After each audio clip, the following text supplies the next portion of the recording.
আমার আল্লাহ কেমন দয়ার মালিক।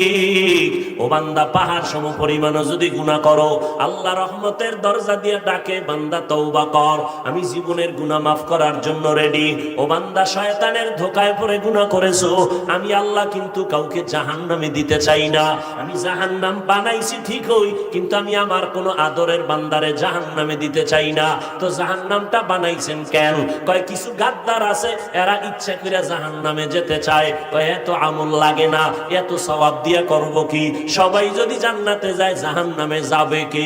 এই বেয়াদবের জন্য আল্লাহ কয় জাহান্নাম বানায় রাখছি। ও গাদ্দারও যখন যেতে চায়, গিয়া মজাটা বুঝে আসুক। এরকম বেয়াদব আছে না? সব জান্নাতে গেলে জাহান্নামে যাইবে কে? আল্লাহ কয় তোর জন্যই জাহান্নাম। এরে নবীরা আশিক, আল্লাহ পাক রব্বুল আলামিন বলেন, এরে গোলাম, তওবার দরজা খুলে রাখলাম। আমি চাই না কেউ জাহান্নামে যাবে, আমি চাই সবাই জান্নাতে যাবে। আমি কেমন চাওয়া চাই? হিসাব ছাড়া যেন সবাই বিনা হিসাবে জান্নাতে যায়। কারণ হিসাবের কাঠগড়ায় দাঁড়াইয়া কেউ যদি জান্নাতে যেতে চায়, জাহান্নামের শাস্তি ভোগ না করিয়া জাহান্নামে জান্নাতে যেতে পারবে না। এর নবীরা আসে, বিনা হিসাবে যদি জান্নাত পেতে চাও, আল্লাহর ওয়াদার হলো মুসলমান না হইয়া কবরে আসবা না। মুসলমান হইয়া কবরে যাওয়ার মানে কি? বলে, বান্দা তোর অন্তরটারে গুনাহ থেকে পবিত্র বানাইয়া কবরে আয়। আমি আল্লাহ কিয়ামতের আগ পর্যন্ত কবর বেহেশতের বিছানা বানায় দিব, জান্নাতের সাথে রাস্তা বানায় দিব, জান্নাতের হাওয়া বাতাসে তুই আরামে ঘুমাবি। আল্লাহ পাক রব্বুল আলামিন হাসরের ময়দানে হিসাব ছাড়া জান্নাতে পাঠায় দিবেন। আল্লাহ চান বিনা হিসাবে জান্নাতে দেওয়ার জন্য। যদি বিনা হিসাবে জান্নাত পেতে চাও, তওবার মাধ্যমে বান্দা গুনাহ থেকে অন্তরকে বাঁচাও। পিছনের গুনাহ থেকে বান্দা ইস্তেগফার আর তওবা করো, আর গুনাহ করবা না। সামনের জীবনে যেন গুনাহ না হয়, তাকওয়া আল্লাহর ভয় অন্তরে জমা করো। একা একা পারবা না, কারণ শয়তান চতুর্মুখী ষড়যন্ত্র করতেছে। জিন শয়তানও চক্রান্ত করে, মানুষ শয়তানও চক্রান্ত করে, মানুষ শয়তান চক্রান্ত করে। এত তাড়াতাড়ি মসজিদে যাওয়ার দরকার নাই, এত অল্প বয়সে দাড়ি রাখার দরকার নাই। বিয়া শাদীর পরে মাইয়া বলা হইলে দাড়ি রাখবি, এত তাড়াতাড়ি বুড়া কেন হবি? টুপি মাথায় দেওয়ার দরকার নাই, বলেনি? মানুষ শয়তান, ওই মানুষ শয়তানের প্ররোচনায় পড়বি না রে বাবা। তওবা কর, একজন খাঁটি আল্লাহওয়ালার সাথে সম্পর্ক রাখো। যেই আল্লাহওয়ালার কাছে গেলে নবীর সুন্নতের আমলের মোহাব্বত বাড়ে, চোখে পানি আসে, কান্না আসে, জাহান্নামের ভয় অন্তরে জমা হয়। এমন উলামায়ে আহলে হকের পরামর্শ নিয়ে আমল করো। আর ফাঁকে ফাঁকে তোর মা যদি থাকে, মা বাবা থেকে একটু দোয়া নিয়ে চল। কারণ মা বাবায় যদি মাথায় হাত দিয়া দোয়া করে দেয়, আর সে আজিমে পৌঁছতে সময় লাগবে না। ওই মা বাবার দোয়া নিয়ে সামনে আগাইও। ও পর্দার আড়ালের আম্মা জান, আল্লাহ আপনাদের এত সম্মান দান করেছেন।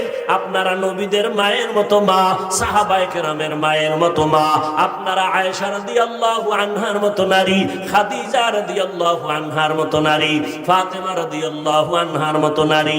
আরে আম্মা জান, এই জমিনে যত ভালো ভালো সন্তান আছে আপনাদের অবদানের কারণে। এসপি সাহেবের ব্যবহার ভালো, মায়ের অবদান। এমপি সাহেবের ব্যবহার ভালো, মায়ের অবদানের কারণে। ওসি সাহেবের ব্যবহার ভালো, মায়ের অবদানের কারণে। ও আল্লাহর বান্দা চেয়ারম্যানের ব্যবহার বড় ভালো।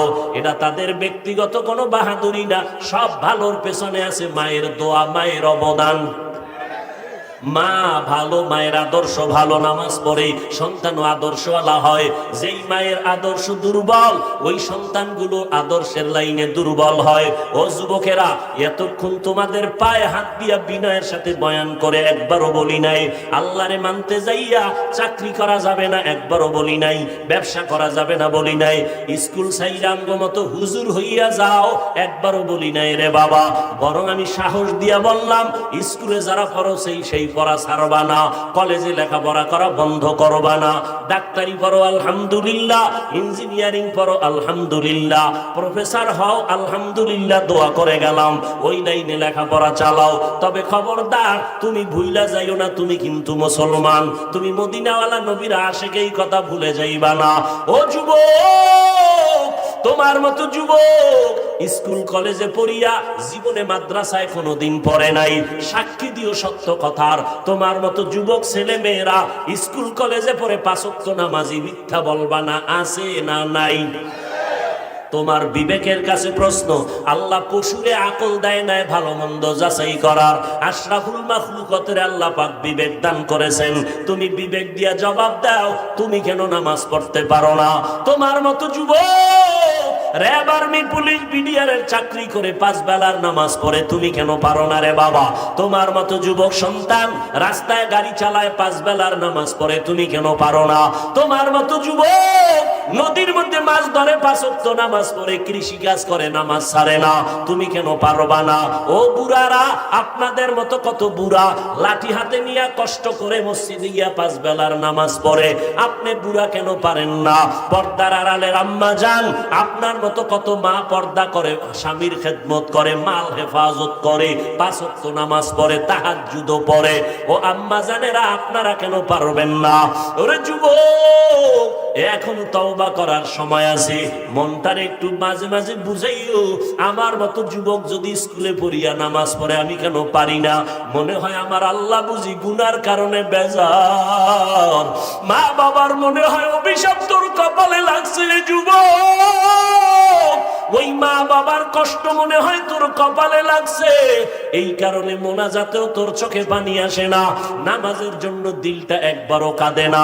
অথচ তোর পাশে কত যুবক নামাজের সময় পাগলের মতো হয়ে যায় নামাজ পড়ার জন্য, যখন মোনাজাত দেয় চোখের পানি ছেড়ে কান্না করে, আলেম ওলামা পাইলে দৌড়াইয়া গিয়া দোয়া নেয়, মা বাবার সাথে ব্যবহার ভালো করে। ও পর্দার আড়ালের আম্মা জানেরা, সন্তানটারে ডাক্তার বানাবেন, বাধা নাই, তবে কোরআনওয়ালা আদর্শ ডাক্তার বানায়া যাবেন। সন্তানটাকে ইঞ্জিনিয়ার বানাবেন, বাধা নাই, তবে কোরআন পড়নেওয়ালা আদর্শ ইঞ্জিনিয়ার বানায়া যাবেন। আপনার সন্তানের ব্যবহারে যেন কোনো উলামায়ে কেরাম কষ্ট না পায়, আপনার সন্তানের ব্যবহারে যেন মুরব্বীরা কষ্ট না পায়, আপনার সন্তানের আচরণে যেন মা বাবারা কষ্ট না পায়, সন্তানের আচরণে যেন বন্ধু বান্ধবেরা কষ্ট না পায়। ও যুবক, ওই মা বাবার দোয়া সারা পরীক্ষায় ভালো নাম্বার পাও নাই, আল্লাহর জাতের কসম, ওই মা বাবার চোখের পানি আর দোয়ার কারণে আজকে চেয়ারে বসতে পেরেছি, ওই মা বাবার চোখের পানি আর দোয়ার কারণে তুমি টাকার মালিক, বাড়ি গাড়ির মালিক। আজকে ওই মা বাবাকে ভুলিয়া গেছো, এখনো যদি মা বাবা বেঁচে থাকে, যাও তাড়াতাড়ি মায়ের দোয়া নাও, কারণ মা যদি মাথায় হাত বুলাইয়া দেয়, দোয়া করে আর সে জীবে চলে যাবে। ওই মা বাবারে কষ্ট দিস না রে যুবক, ওই মায়ের চোখের পানি ফালাইস না রে যুবক। আমি তো বলি বাবা, মা বাবারে যারা কষ্ট দিবি, ওস্তাদের যে ছাত্ররা কষ্ট দিবি, আল্লাহর কসম একবার, আল্লাহর কসম 2 বার, আল্লাহর কসম 3 বার, মরার আগে তুই পঙ্গু হইয়া বিছানায় কান্না করে কষ্ট পাইয়া মরবি, পঙ্গু না হইয়া তোর মরণ হবে না। লিখে রাখ, যারা মা বাবার সাথে বেয়াদবি করবি, মরার আগে আল্লাহ তোরে পঙ্গু বানায় দিবে, এমন অ্যাক্সিডেন্ট করবি রাস্তায় আর হাঁটার শক্তি তোর হবে না। যদি ওস্তাদ শিক্ষকের সাথে বেয়াদবি করো, রাস্তায় হাঁটবি, পা ভেঙে যাবে, অ্যাক্সিডেন্ট হয়ে যাবে। মরার আগে যদি পঙ্গু হইয়া বিছানায় কষ্ট পাইয়া মরতে চাও, তাহলে সন্তানেরা মা বাবারে কষ্ট দাও, ও ছাত্ররা শিক্ষকের সাথে বেয়াদবি করো। ও আল্লাহর বান্দারা, আর যদি কও না আমি পঙ্গু হইয়া কষ্ট পাইয়া মরতে চাই না, বেয়াদবি যদি করিয়াও থাকো, তাড়াতাড়ি মা বাবার কাছে গিয়া ক্ষমা চাও। কোটি টাকার মালিক দেখো, অভাব হয় না দূর, গরিবে ঘুমায় আরাম করে, মনটা বাহাদুর। ফেরাউনের লাশটা দেখো মিশর জাদু ঘরে, খায় না মাটি পোকা মাছি, সবাই ঘৃণা করে। হৃদয়ে থাকিবে যার নম্রতা সদা, রহমত আসিবে সেথা প্রভুর ওয়াদা। বড়র বাড়াই থাকলে দিলে রহমত আসবে না, নিজেকে নিজে ছোট মনে করিও সদা। উঁচু জমিন থেকে পানি নিচু জমিনে যায়, তেমনি খোদার রহমত আসে নম্রতার হৃদয়।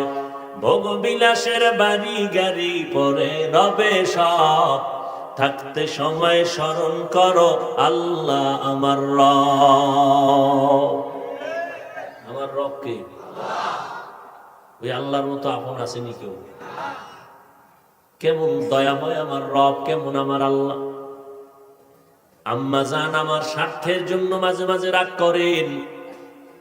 আমার সোনার বাংলায় তাকায় দেখলাম অনেক মা বাবা সন্তানের স্বার্থের টানে পড়ে হত্যা করেছে। আবার অনেক সন্তান স্বার্থের টানে মা বাবাকে হত্যা করেছে। একবার দুবার তিনবার অপরাধ করলে মা বাবা আর মোহাব্বতের নজরে তাকাতে চায় না। আমার আল্লাহ বলেন, আমার দেওয়া পানি, আমার দেওয়া বাতাস, আমার দেয়া সূর্যের আলো, চাঁদের আলো, জমিনের ফসল, গাছের ফল খাইলি, নদীর মাছ খাইলি, ওরে নিমক হারাম, একবারও আলহামদুলিল্লাহ বললি না, আমার হুকুম মতো নামাজ পড়লি না। উলামায়ে কেরাম পায়ে ধরে ধরে দাওয়াত দেয়, নামাজ পড়ো, পর্দা করো, হালাল খাও, নবীর আদর্শের মালা গলায় লাগাও। এরপর নামাজ নাই, রোজা নাই, নবীর সুন্নতের খবর নাই। আমি আল্লাহ এত বেজার হইলাম না, রাগ করে পানিও বন্ধ করি নাই, বাতাস বন্ধ করি নাই। আমি আল্লাহ পাক সূর্যের আলো, চাঁদের আলো বন্ধ করে দেই নাই। আমি তোমাকে সম্মানের চেয়ার থেকে আমি নামায়া দেই নাই। আমার ফল, আমার ফসল সব আমি রাস্তা খুলে দিলাম, ভোগ কর। এরপর আমি আল্লাহ তোর উপরে বেজার না। রাতের গভীর যখন হয়, প্রতিদিনের শেষ রাত, আমি আল্লাহ প্রথম আসমানে আসিয়া সমস্ত গুনাহগারদের ডাকতে থাকি, আল্লাহ আমি মুস্তাগফিরিন ফাগফির আল্লাহ, এই গুনাহগারের দল তওবা কর, কান্না কর। এক সেকেন্ডের ভেতরে তোর 40-50 বছরের জীবনের গুনাহ আমি আল্লাহ তোরে মাফ করে তোর নামটা জান্নাতি খাতায় উঠায় দিব। আতিনা ফি দার দুনিয়া না হাসান, আতিনা ফি দার উকবানা হাসান, ইয়া গিয়াসাল মুস্তাগীসি নাহদিনা লফতিখারা বিল উলুমে ওয়াল গিনা, হর গরিদে নেকো তু তৈয়ার হে, जो न मांगे उससे तू बेजार है। ভাইরা আমার, আল্লাহ তাআলা বলেন, দায়িত্বশীল তোমার দায়িত্ব পালনের অবহেলা হইল কিনা সাবধান। আল্লাহ বলেন, ইয়া আইয়ুহাল্লাযীনা আমানুত্তাকুল্লাহা হাক্কা তুকাতিহ ওয়ালা তামুতুন্না ইল্লা ওয়া আনতুম মুসলিমুন। মুসলমানি বুয়াদ গর্দন নেহাদান, এনানে খুদ বদস্তে খা জাদাদান, গর্ভ সুরত আদমি ইনসাবুদে, আহমদ বু জাহলো হামেক সাবুদে। আল্লাহ তাআলা মুমিনদেরকে বললেন, এই মুমিনের দল, মুসলমান হওয়ার, আল্লাহকে ভয় করার মতো ভয় করো, মুসলমান না হইয়া মরবা না। এই যে আল্লাহ পাক বললেন, কাদেরকে বললেন? মুমিন যারা, তাদেরকে, এই মুমিন আল্লাহকে ভয় করার মতো ভয় করো, মুসলমান না হইয়া মরবা না। সাহাবায়ে কেরামে আওয়াজ পেয়ে কান্না শুরু করলেন, পেরেশান হয়ে গেলেন। আল্লাহ যত বড়, ওই পরিমাণ আল্লাহকে ভয় করা কারো দ্বারা সম্ভব হবে না। নবীজির কাছে গিয়া হাজির, নবীও পেরেশান অবস্থায় আছেন। আল্লাহ জিব্রাইল আমিনকে সান্ত্বনার আয়াত নিয়ে পৌঁছে দিলেন। জিব্রাইল আমার নবীর আদালতে আসলেন, নবীর দরবারে এসে বললেন, ও নবী, সান্ত্বনার বাণী আল্লাহ দিয়েছেন, ইত্তাকিল্লাহা মাস্তাতাতুম। ওরে দুনিয়ার মুমিনেরা, আল্লাহকে ভয় করার মতো হক আদায় করে ভয় করতে হবে না, বরং তোমাদের সাধ্য মতো আল্লাহকে ভয় করো। সাহাবায়ে কেরাম আশ্বস্ত হলেন, হ্যাঁ, আমাদের সাধ্য মতো আল্লাহকে ভয় করা সম্ভব, তবে আল্লাহর হক আদায় করে ভয় করা কোনো বান্দা বান্দির দ্বারা সম্ভব হবে না।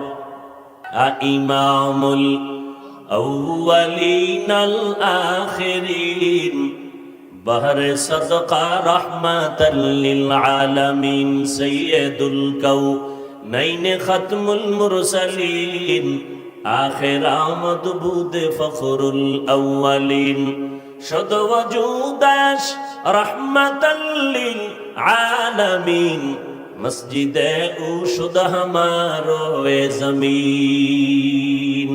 আল্লাহ তাআলা বলেন, আমাকে সাধ্যমতো তোমরা ভয় করো। ভয়ের নাম তাকওয়া।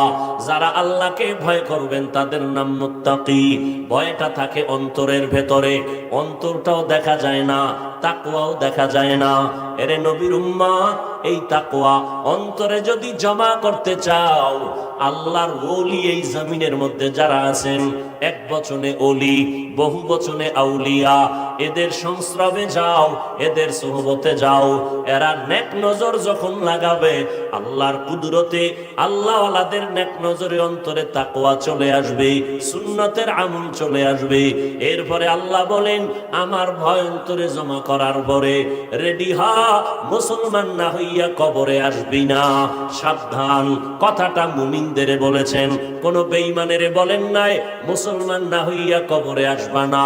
আল্লাহ বলেন, এই মুমিনের দল, মুসলমান না হইয়া কবরে আসবা না। এখানে আপনারা যারা আছেন, আমরা সবাই যেমন মুমিন তেমন আমরা সবাই মুসলমান, কিন্তু আল্লাহ মুমিনদের কেন বললেন মুসলমান না হইয়া কবরে আসবা না? তাহলে কি আমরা মুমিন হয়েছি? মুসলমানের রাস্তায় বুঝি এখনো যেতে পারি নাই। আল্লাহ আর একটা আয়াতে বলেন, ইয়া আইয়ুহাল্লাযীনা আমানু দুখুলু ফিস-সিলমি কাফা, এই মুমিনেরা ইসলামের ঘরে পরিপূর্ণ প্রবেশ করো। আর এক আয়াতে আল্লাহ আবার স্পষ্ট করে বলতেছেন, ইয়া আইয়ুহাল্লাযীনা আমানু আমিনু বিল্লাহি ওয়া রাসূলি, ও মুমিনেরা আল্লাহর উপরে রাসূলের উপরে ঈমান আনো। আরে আল্লাহর উপরে রাসূলের উপরে ঈমান আনার কারণেই তো আমরা মুমিন হয়ে গেলাম। কিন্তু আল্লাহ আবার কেন বলেন, যারা মুমিন তোমরা আবার আল্লাহর উপরে রাসূলের উপরে ঈমান আনো? মুমিনের কেন ডাবল ঈমানের দাওয়াত আল্লাহ দিলেন? আমাদের সমাজে অধিকাংশ মূর্খ, ধর্মীয় জ্ঞানের অভাব, না কোরআন পড়তে পারে, আরবি না হাদিস পড়তে পারে। এই সমস্ত কিছু মূর্খতা বশত বলে, মুসলমান হইয়া মুসলমানের কেন কালেমার দাওয়াত দাও? নবীজি দাওয়াত দেশে কাফেরেরে, তোমরা কেন মুসলমান হয়ে মুসলমানের দাওয়াত দাও?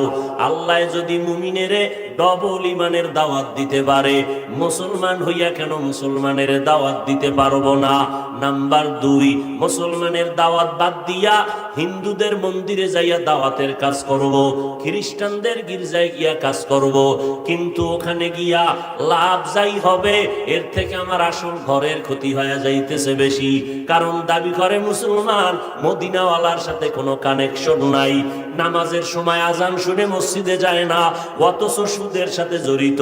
যেই সুদের গুনাহ করলে 24টা ঘন্টার সেকেন্ডে গর্ভধারিণী মায়ের সাথে জিনার গুনাহ হবে। সুদের খাতায় নাম থাকলে হজ করবে, কবুল হবে না। যাকাত দিবে, কবুল হবে না। সুদের খাতায় নাম লেখাইয়া মোনাজাত দিলে একটা মোনাজাতও কবুল হবে না। সুদের খাতায় যাদের নাম আছে, 10 তলা মাদ্রাসা বানাইলে সওয়াব হবে না, মসজিদে দান করলে সওয়াব পাবে না। আল্লাহ কয়, রেডি থাক, আমি আল্লাহ রেডি তোর সাথে আমি যুদ্ধ করার জন্য। কারণ তুই এত বড় খারাপ, আমি আল্লাহ নিজে তোর সাথে যুদ্ধ করব।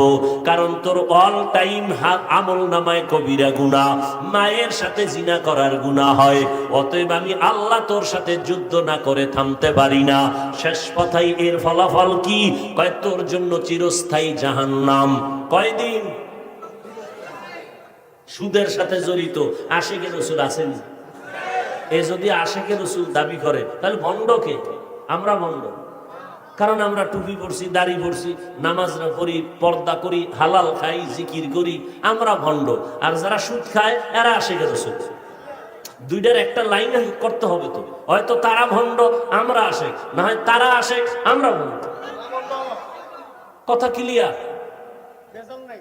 আমরা টুপি মাথায় দিয়া কত গালি শুনতেছি, দাড়ির কারণে যৌবনের ভাব চলে যাইতেছে, লম্বা জামা পড়তেছি কষ্ট লাগতেছে, কত মানুষ কত কথা বলে, মাদ্রাসায় পড়তেছি সেখানেও কত মানুষ বাজে কথা বলে, শীতের দিন ফজরের নামাজ পড়তে ঠান্ডা পানি দিয়ে উজু করে কত কষ্ট, এরপরও আমরা আশেক হইতে পারবো না। তোমরা সুদ ঘুষ খাইয়া দাড়ি কামাইয়া আশেক হবা, তাহলে একটা দলিল দাও, আমিও টুপি দাড়ি ফালাই দিই। যুবকেরা ভালো করে কথা বুঝার চেষ্টা করো, চিল্লা চিল্লি করবা না, কথা বুঝবা, ভদ্র বাবার ভদ্র সন্তানের মতো আওয়াজ দিবা, প্রয়োজন হলে স্বাভাবিক, চিৎকারের কোনো দরকার নাই। তুমি সারাদিন নামাজ পড়লা না, তুমি এখানে চিল্লাইলে কি হবে বলো? তুমি সারাদিন নামাজ পড়ো নাই, তা তোমার চিৎকারে কি হবে? ভালো করে বুঝো, ভালো করে বুঝো। মুহাম্মদ সাল্লাল্লাহু আলাইহি ওয়াসাল্লাম শেষ নবী, শ্রেষ্ঠ নবী, খাতামুন নবিয়্যিন। এর থেকে দামি কোনো পীর, কোনো বুজুর্গ, কোনো মুফতি, কোনো মুহাদ্দিস, কোনো বক্তা আছে? সবাই একমত না? এখানেও দ্বিমত। এই বেজাল কিন্তু মুহাম্মদের নিয়ে, আল্লাহরে নিয়ে কিন্তু খ্রিস্টানেরাও বেজাল করে না, ওরাও আল্লাহ একজন মানে। মানে না? মানে না? আল্লাহ একজন মানি আমরা, তবে আল্লাহর সহযোগী আরো কয়েকজন আছে। খ্রিস্টানেরাও আল্লাহ একজন, কথা কও, মানে ইহুদিরাও মানে, হিন্দুরাও জিজ্ঞাসা করবেন সৃষ্টিকর্তা আল্লাহ একজন আছে মানুনি? মানি। বেজাল কিন্তু সব গোষ্ঠীর মুহাম্মদের নিয়ে। ইহুদি আল্লাহ মানে, মোহাম্মদ মানে না। ওরা কয় আমগো শ্রেষ্ঠ নবী, আমগো আসল ঠিকানা শান্তির দূত ঈসা নবী। ইহুদিরা কয় ওজায়ের নবী। এইরকম এক একজন এক এক লাইনে। মোহাম্মদের মানতে গেলেই বাঁকা। ইহুদিরাও কয় মোহাম্মদ মানি না, আল্লাহ মানি, ঠিক আছে। খ্রিস্টানেরা কয় মোহাম্মদ রে মানি না। আমগো হালাত কি? কি সাফার জোরে মানো? মুহাম্মদের আদর্শের মতো সুন্দর শ্রেষ্ঠ আদর্শ আর কারো আছে? থাকলে কোনো বাপের বেটা দাঁড়ায় বল, আমি মুহাম্মদের আদর্শ জবাই করে ফালাইয়া আমি তারটা গ্রহণ করব। যদি কেউ প্রমাণ করতে পারো মুহাম্মদেরটা বাদ দিয়া আরো সুন্দর আদর্শ আছে, আব্রাহাম লিঙ্কনের, লেনিনের আদর্শ, কালমার্সের আদর্শ, মাও সেতুনের আদর্শ, প্রমাণ যদি দিতে পারো, আমি মুহাম্মদেরটা বাদ দিব। পারবা? নাম্বার, এই থামেন, নাম্বার 2, মুহাম্মদের আদর্শের ভেতরে, এই যুবকের দিকে তাকা, মুহাম্মদ সাল্লাল্লাহু, দেখছেন নি নবীর নাম শুনে দরুদও পড়ে না। বাঙালি এমন বদভ্যাস, জেলাফি না পাইলে দরুদ পড়বে না।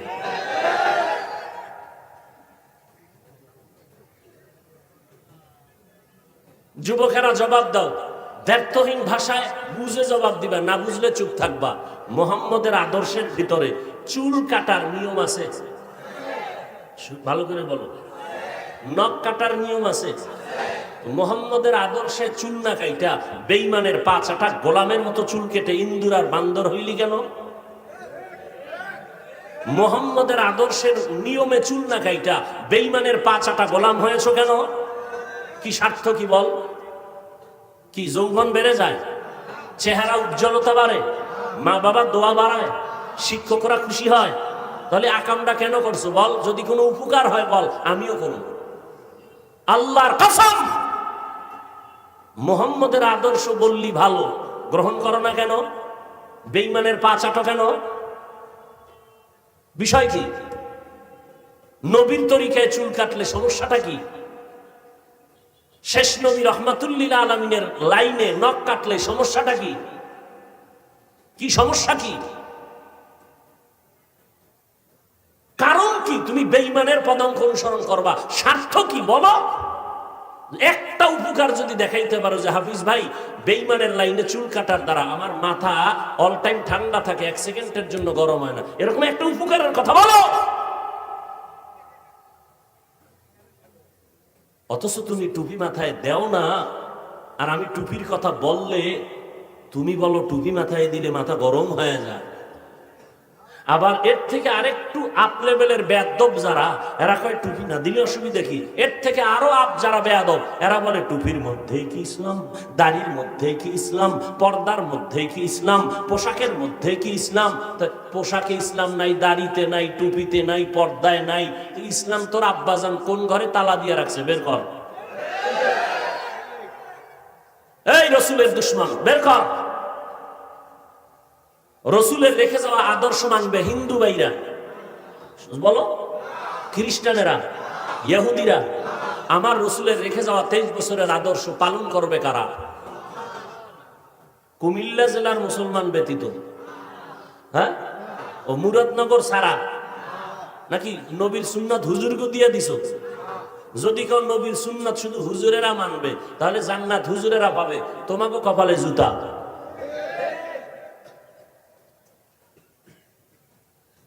কি মনে করেছো আমার রসুল, যার চেহারা মোবারকের দিকে একটা দৃষ্টি দিলে 7 দিনের ক্ষুধা নিবারণ হয়ে যায়, সেই নবী যার শরীর মোবারকে মশা মাছি পড়া হারাম, তুমি কি মনে করেছো যেই রসুল রাস্তা দিয়ে হাঁটতেছেন সূর্যের গরম লেগে রসুলকে কষ্ট দিবে? মেঘের একটা খণ্ড রসুলের মাথা মুবারকে, যেখানে নবী যায় সেখানে মেঘের খণ্ড ছায়া দেয়, সূর্যের গরম যেন রসুলের শরীরে কষ্ট না লাগে। সেই শরীরের মধ্যে তায়েফের ময়দানে পাথর মারলো বেঈমানের বাচ্চারা, উহুদের ময়দানে দান শহীদ করলো তোমার দ্বীন ইসলামের জন্য। সেই রসুলের উম্মত দাবি করে তুমি দাড়ি কাটবা আর শাফাত করবে রসুল আর দাবি করবা আশিকে রসুল। তোমার মতো ভণ্ড জমিনে কেউ হতে পারে না।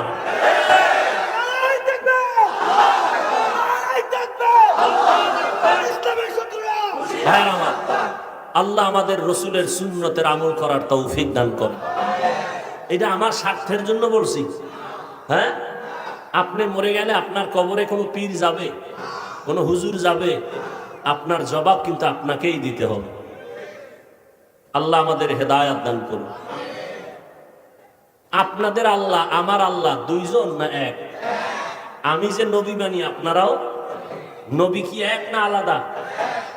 আপনার আমার কোরআন, কাবা, ধর্ম, কালেমা না, কালেমা নিয়ে একটু ডিস্টার্ব আছে মনে হয়, নাই?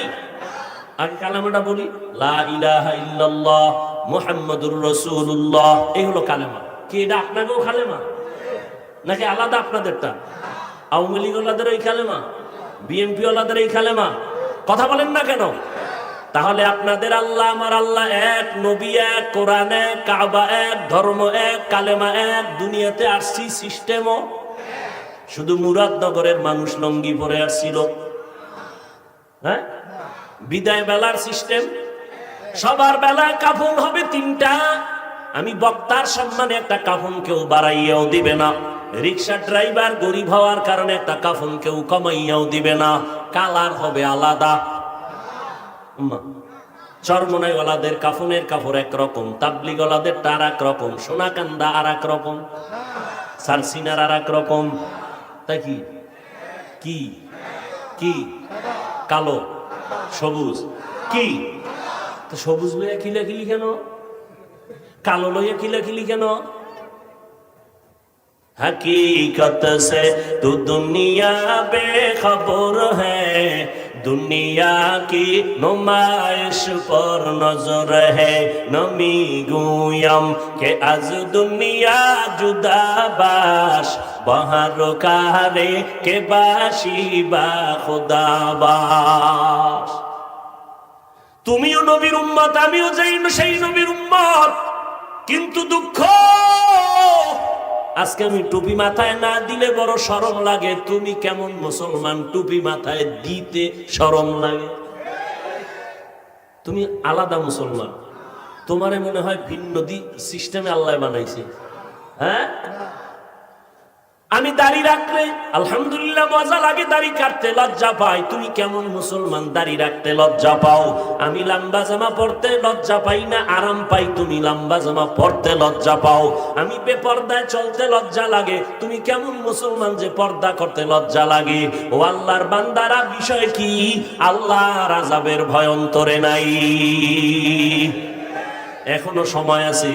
শিক্ষকের সাথে গিয়া ক্ষমা চাও।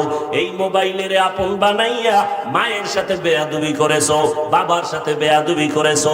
এই মোবাইলটারে আপন বানাইয়া শিক্ষকের সাথে বেয়াদবি করেছো, টাকা পয়সা আত্মসাৎ করেছো, চরিত্র নষ্ট করেছো। ও আল্লাহর বান্দারা, হেদায়েতের মালিক আমার আল্লাহ। 13টা বছর আবু জাহাল আমার নবীরে দেখিয়াও কালেমা পড়ে নাই, কপাল পরা। এই জমিনে আবু জাহালের মতো শক্ত পাথরওয়ালা অন্তরের কিছু কিছু মানুষ থাকবে, হাজারো বয়ানে তাদের দিল নরম হবে না, চোখে পানি আসবে না, বয়ানের পরে ভিন্ন মন্তব্য করিয়া গুনার পাল্লা ভারী করবে। অন্যদিকে ওমরের মতো কিছু মানুষ মেজাজ গরম করিয়া যখন নবীর কাছে আসছে, হঠাৎ মরণের কথা স্মরণ হয়ে গেল, তওবা করে মুসলমান হয়ে গেল। ওমরের মেজাজের মানুষ এই জমিনে যারা ঢুকবে, ময়দানে বয়ান শোনার পর হঠাৎ মরণের কথা স্মরণ হয়ে যাবে, গুনার কথা স্মরণ করিয়া আল্লাহর বান্দা কান্না করে আল্লাহকে মনে মনে বলবে, ও দয়ার মালিক, মনে হয় যেন এই ময়দানে আমার মতো গুনাহগার কেউ নাই। গুনার কারণে আমার হাত না পাক, আমার চোখ না পাক, আমার জিহ্বা না পাক, অন্তর না পাক। আল্লাহ তুমি আমারে মাফ করিয়া দাও, আর কোনোদিন নামাজ ছাড়বো না, দাড়ি কাটিয়া আল্লাহর নবীরে কষ্ট দিব না, আর নবীর সুন্নতের বাহিরে চলবো না, মা বাবারে কষ্ট দিয়া কাঁদাবো না, ওলামায়ে কেরামের বিরোধিতা করে গুনাহগার হব না। আজকে থেকে নামাজ পড়বো 5 বেলার, মা বাবার দোয়া নিয়ে চলবো, ওলামায়ে কেরামের পরামর্শ নিয়ে চলবো, দেশের বিরুদ্ধে জাতির বিরুদ্ধে কোনো ষড়যন্ত্র করব না। এই রকম মনের যারা থাকবে, আল্লাহ তাদের হেদায়েতের দরজা খুলে দিল নরম করে দিবেন। যখন দিলটা নরম হবে, চোখের থেকে পানি আসা শুরু হয়ে যাবে। মদিনার নবী বলেন, গাভীর ওলান থেকে দুধ বের করে ভেতরে যেমন ঢুকানো সম্ভব না, জাহান্নামের আযাবের ভয়ে যারা চোখের পানি ছেড়ে কান্না করবে, এদেরকে জাহান্নামে দেওয়াও সম্ভব হবে না। তওবা করার মতো যদি কারো অন্তর তৈরি হয়, মরিয়ে গেলে যাব, হায়াতের মালিক আমার আল্লাহ, ইজ্জতের মালিক আমার আল্লাহ। জীবনে তো অন্যায় কম করো না রে যুবক, আজকে তওবা করে নাও, আর কোনোদিন গুনাহ করবা না, মা বাবারে কষ্ট দিবা না, ওলামায়ে কেরামের বিরোধিতা করবা না, নামাজ ছাড়বা না, নবীর তরিকা মেনে চলবা, দাড়ির মধ্যে অস্ত্র লাগাইবা না, মা বাবার দোয়া নিয়ে সামনে আগাইবা, দেশ ও জাতির বিরুদ্ধে ষড়যন্ত্র করবা না। তওবা করার মতো যদি কারো অন্তর তৈরি হয়, মুনাফিকি দুর্বলতা না থাকে, যাদের অন্তর ফ্রেশ মনে তওবার নিয়ত আছে, আমি তাদেরকে বলবো, খাঁটি তওবার নিয়তে দুটো হাত আল্লাহকে দেখাইয়া দাও। আয় আল্লাহ, হাতগুলো কবুল করে নেন, তওবা কবুল করে নেন। আমাদের তওবার উপরে মজবুত হইয়া নবীজির তরিকায় মরণ পর্যন্ত চলার তৌফিক দান করেন, আমিন। আলহামদুলিল্লাহি রাব্বিল আলামিন, ওয়াসসালাতু ওয়াসসালামু আলা সাইয়্যিদ